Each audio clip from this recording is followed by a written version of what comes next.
Everyone, we're back with video number 2. So if you're starting video number 2, go back and watch the Tonic Boot Punch video 1 first so that this one makes sense. We left off with me wanting to show you how you could take your boot punches and get them to go in an up and down version. I explained to you that you were going to start your initial punch at the 1/2 inch, same as we always do, and that to start your punch, that you're going to rest your paper against this ledge here. To do your next punch, you're lifting your paper to this next line right here on your board. So in essence, I'm going to slide this paper in. I started at a 1/2 inch. I made my first punch. Now to move it down the line, I am going to come up to that next line. I'm not going to rest across this ridge, and I'm going to punch. Let me put this down and show you exactly what I mean. So it's here. Remember, my measurement now was the blue and gray line between the adapter and the board, okay, in the middle of the dragonfly body, and I punched. Now, because I now have, let me show you, I now have a dragonfly that goes up and one that goes down. In order to keep that pattern going, my third punch is going to be resting against the ledge. My next punch is going to be up at that line, slide it over, down to the ledge, slide it over, up to the line, slide it over, down to the ledge, slide it. I'm not sure if I have quite enough paper, but let's check. Alright, and this is what I end up with, a pattern of dragonflies that goes up and down and up and down. I want you to know that you can do this up and down pattern with any of your punches. Let me show you what it would look like if you were to use a 2-in-1, a corner punch. This is the diamond print, and I've kind of gone up and down. You may like this design, you may not like this design, but I just want to show you that I took the diamond print 2-in-1 punch, placed it in my measuring board, and did the up and down motion simply by resting one edge against the ledge and then bringing it up to the next line. And you can do that with any of your punches. Alright, I do want to show you one other thing that I think is really neat about the boot punches. Again, don't forget that this adapter clicks right in on the back of your board.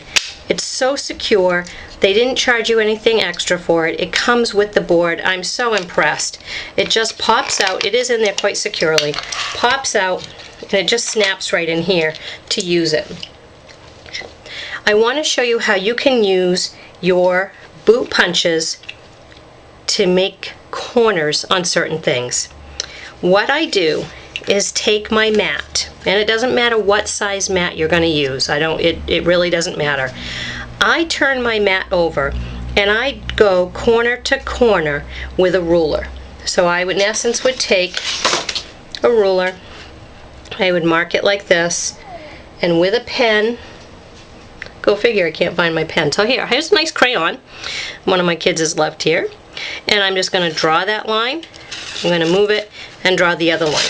The purpose for doing this is that on all of your small boot punches, you have this little raised line. That is the center of where your punch will punch. So I then take my mat, and starting with this raised line and my line I drew on my card, I match the two up, and I continue to slide it in as far as I can, keeping those matched, and punch. My goodness, there we go. They're a lot easier than I just made that look. And again, same way, slide that in, keep the line lined up, punch.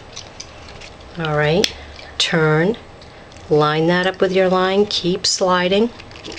Now this won't work with all of the boot punches, but it does work with the dragonfly, it does work with the spider, it will not work with the square. I'm assuming that it will work with the sun, although I haven't tried it yet.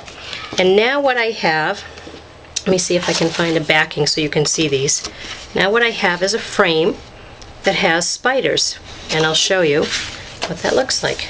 I went and I matted a picture.